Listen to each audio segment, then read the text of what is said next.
फराह खान साहिबा, ये बताइए, जैसे कि कादिर मंदोखिल साहब ये बात कह रहे हैं कि मुज़ाकरात या डायलॉग जो होते हैं ना, वो कुछ लोग कुछ दो की बुनियाद पर होते हैं। वज़ीर-ए-आज़म साहब ने ऑफ़र तो कर दी है, लेकिन ये बताइए कि पाकिस्तान तहरीक इंसाफ को देने के लिए हुकूमत के पास क्या है, और ये भी बताइए कि पाकिस्तान तहरीक इंसाफ इन रिटर्न जो है हुकूमत को क्या ऑफ़र कर सकती है। बिस्मिल्लाहिर्रहमानिर्रहीम, बहुत शुक्रिया।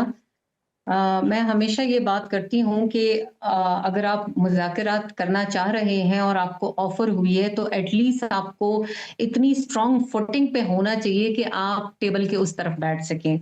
जब आप इतनी वीक पोज़ीशन पे होते हैं, जिस तरह आप अपने मुल्क को कितनी वीक पोज़ीशन पे ले आए हैं और तकरीबन 2 साल होने को आ गए हैं और आपको अभी तक ये समझ नहीं आ रही है कि आपने करना क्या है।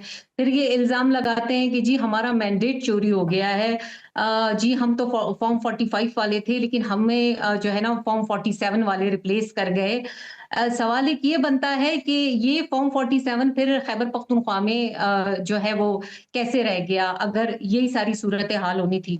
वज़ीर आज़म साहब ने जी इनको बहुत नेक नियति से, बहुत बड़े दिल से एक दफ़ा हमेशा की तरह दोबारा ऑफ़र किया है कि आप आइए, क्योंकि ये सवाल पाकिस्तान का है, हमारे साथ बैठिए, आपके जो जायज़ मुतालिबात हैं, जैसा कि उन्होंने फरमाया कि मैं ब्लैकमेलिंग में बिल्कुल नहीं आने वाला हूँ, आप बैठिए। आप बात कर रहे हैं कि मुझे 8 फरवरी का मैंडेट चाहिए, बताइए ये वही लोग हैं जो कहते थे कि जी 35 पंचर, तो फिर उन 35 पंचरों पे क्या निकला, और फिर आपको जब आप पे मुकदमे किए जाते थे, आप उसमें भी फेल हो जाते थे कि साबित कीजिए जो आपने हम पे इल्ज़ामात लगा लिए। ऐसे मुतालबात जिससे पाकिस्तान का वक़्त ज़ाया हो, जिससे लोगों की आँखों में धूल झोंकी जाए, जिससे आप अपनी नाअहली छुपा सकें। आपको एक खैबर पख्तूनख्वा में हुकूमत मिली है और मैं हमेशा ये बात करती हूँ कि आप तमाम पाकिस्तानियों की नज़र, अपने लोगों की नज़र जो यहाँ खैबर पख्तूनख्वा में बसते हैं, आप उनको धोखा दे रहे हैं और कुछ, और वो आपको समझ चुके हैं, आपके इस धोखे को समझ चुके हैं। देखिए, जब मेरे पास कुछ नहीं होगा करने को, तो मैंने आएँ-बाएँ, दाएँ-शाएँ ही करना है ना। अब इनसे कोई ज़रा पूछेगा कि बताइए कि खैबर पख्तूनख्वा में आपने जी। 2 सालों में किया क्या है? मैं आपको बताऊँ कि इस वक़्त जो ये अनएम्प्लॉयमेंट की बात करते हैं, पूरे पाकिस्तान में सबसे हाईएस्ट रेट 9.6 खैबर पख्तूनख्वा में ठीक। अनएम्प्लॉयमेंट का है। फराह साहिबा, अगर इतने ही हालात ख़राब हैं, तो हरीपुर में इलेक्शन आप लोग किस तरह से जीत गए? वो तो कहते हैं कि जी ये तो अवाम की नुमाइंदा हुकूमत नहीं है, ज़िमनी इलेक्शंस में आपने पंजाब से भी सीटें जीत लीं और केपी से भी जीत ली, ये सब कुछ कैसे कर लिया आप लोगों ने? अल्हम्दुलिल्लाह रब्बिल आलमीन, अल्लाह का एहसान है और पाकिस्तान को तरक्की दे रहे हैं, अवाम का एतमाद है, अवाम देख रही है कि पाकिस्तान के लिए कौन बेहतर है, अवाम वोट डाल रही है और अल्हम्दुलिल्लाह पाकिस्तान मुस्लिम लीग नून का हर उम्मीदवार चारों सूबे में, चाहे वो जनरल इलेक्शन हो, ज़िमनी हो, इवन अभी बल्दियात आएगा, वो जीतेगा। अच्छा, मेरे भाई ने कुछ बातें की हैं, ज़रा मैं इनका भी जवाब देना चाहूँगी और मैं आगे भी बढ़ना चाहूँगी। पहली बात तो ये है कि जब आप अपना माज़ी रोते हैं, वो माज़ी जिसमें आपको टेस्ट किया गया हो और फिर आप ना हाल में किसी को जीने देते हैं, ना हाल में बैठ के मुस्तकबिल के लिए कोई स्ट्रैटेजी डिज़ाइन करने देते हैं, तो उन कौमों के लिए सिर्फ़ दुआ की जाती है। मेरा इनको मशवरा होगा कि आपका माज़ी हमने देख लिया है, अब ज़रा हाल में इस हुकूमत को मुस्तकबिल के लिए कुछ फ़ैसले कर लेने दीजिए, क्योंकि आवाम देख रही है और यही वजह है कि हम हरीपुर में जीते हैं। थोड़ा-सा मैं इनके मुज़ाकरात का ट्रैक रिकॉर्ड बताना चाहूँगी कि यही अचकज़ई साहब थे, जब 2024 में इनको आगे लाया जाता है, तो ऐन मौके पे इमरान साहब जो हैं बानी पीटीआई, वो मुनकर हो जाते हैं कि जी मैंने इनको ये अथॉरिटी नहीं दी है। फिर दोबारा जब उनसे अपोज़िशन लीडर की बात की जाती है कि जी हम आपको नेशनल असेंबली में अपोज़िशन लीडर बना देंगे, तो फिर उनके साथ धोखा करते हैं ये, और वो एज़ अ प्रोटेस्ट बलूचिस्तान चले जाते हैं।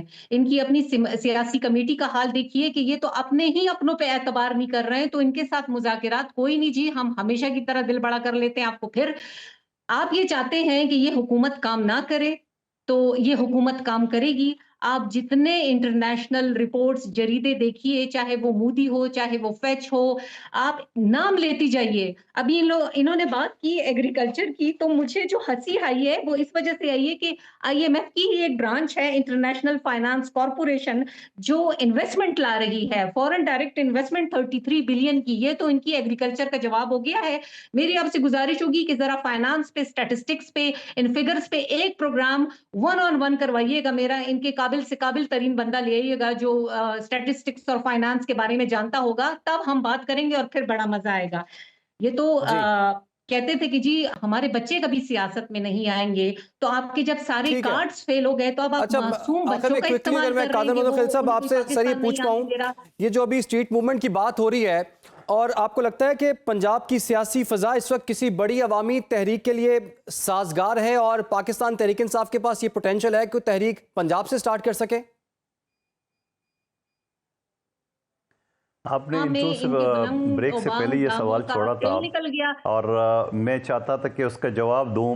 में देखिए, जी मदोखिल पंजाब साहब। मेरा का ये सूरत-ए-हाल है।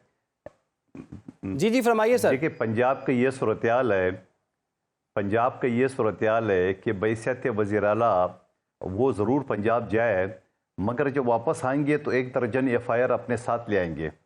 वो ये कि ये तो अपोजिशन है, हम इत्यादी है, हमें कहते हैं पंजाब में घुसने की कोशिश की तो उंगली तोड़ देंगे। तो जब आप इत्यादियों के बारे में ये है, वो उधर के टीएलपी के ऊपर गोलियां बरसाई है, और वो सारी चीज़ें वज़ीर आला को पंजाब में घुसने से पहले ये याद रखना चाहिए कि ये तो किसी को भी नहीं छोड़ते हैं। हम इत्यादि है, हमारी उंगलियां तोड़ने के लिए जो ना वो दान तराश रही है वज़ीर आला साहिबा, तो आपको कहाँ से छोड़ेंगे। लेकिन याद रखना सुहेल अफरीदी साहब, पंजाब जाएंगे तो दर्जन एफआईआर साथ लेके आएंगे, ये मत भूलिए। लेकिन सवाल ये कि हर किसी पार्टी को ये हक है कि वह सिंध में, पंजाब में, पख्तूनख्वा में और बलूचिस्तान में अपनी सियासत करे, जदोजहद करे। लेकिन दोबारा मैं पीटीआई की तरफ आता हूँ कि कौन सा पंजाब जो 12 करोड़ आवाम है, 12 आदमी आप निकाल नहीं सके। आप मुझे बता दो, आपके पंजाब की क़यादत जो है ना वो जेलों में बेचारे सड़ रहे, वहाँ मुलाकात के लिए कोई जा नहीं सकते।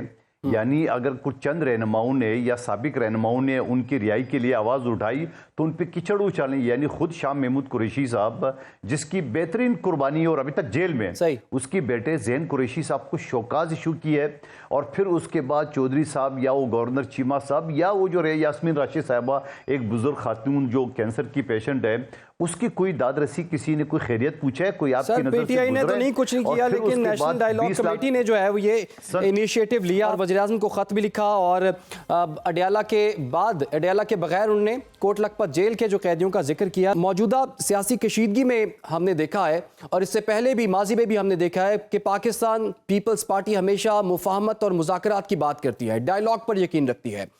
आज जब वज़ीर-ए-आज़म ने ऑफर दिया है अपोजिशन को कि जी मुज़ाकरात कर लिए जाएं लेकिन ब्लैकमेलिंग नहीं होगी, तो पाकिस्तान पीपल्स पार्टी की इसमें क्या पोजीशन है? क्या आप इन मुज़ाकरात में हुकूमत के साथ हैं या एक अलग पोजीशन है आपकी? जी बहुत शुक्रिया। देखिए, हर चीज़ की हर चीज़ जो काम होता है, या अगर मैं आइन के आर्टिकल 8 से 28 तक की बात करूँ तो उसमें आपको जलसे, जलूस, इत्तेहाद, यूनियन वगैरह की आपको आज़ादी है, मगर कानून के दायरे में। अगर वज़ीर-ए-आज़म ने ये बात की है, ऑफ़र की है, खुशाइन बात है। कुछ नाबालिग वज़रा के पिछले दिनों में बयानात आ गए थे कि कोई पीटीआई के साथ मुज़ाकरात नहीं होगी, तो मेरे ख्याल में ये एक शटअप कॉल है उनके लिए वज़ीर-ए-आज़म की तरफ से कि मुज़ाकरात होंगे। पीपल्स पार्टी हमेशा मुज़ाकरात पर यकीन रखती है, चाहे 8 फरवरी के इलेक्शन के बाद हमने ऑफ़र किए या जॉइंट सेशन से आसिफ अली जरदारी साहब का खिताब आपके सामने, और मुख्तलिफ मौके पे हमने बात की है। लेकिन सवाल ये कि इन सारी चीज़ों को लेके कि एक तरफ अगर वज़ीर-ए-आज़म ऐलान करते हैं तो मेरे ख्याल में चंद मिनट बाद अलीमा बीबी का बयान आता है कि जो मुज़ाकरात करेगा उनका पीटीआई से कोई ताल्लुक़ नहीं।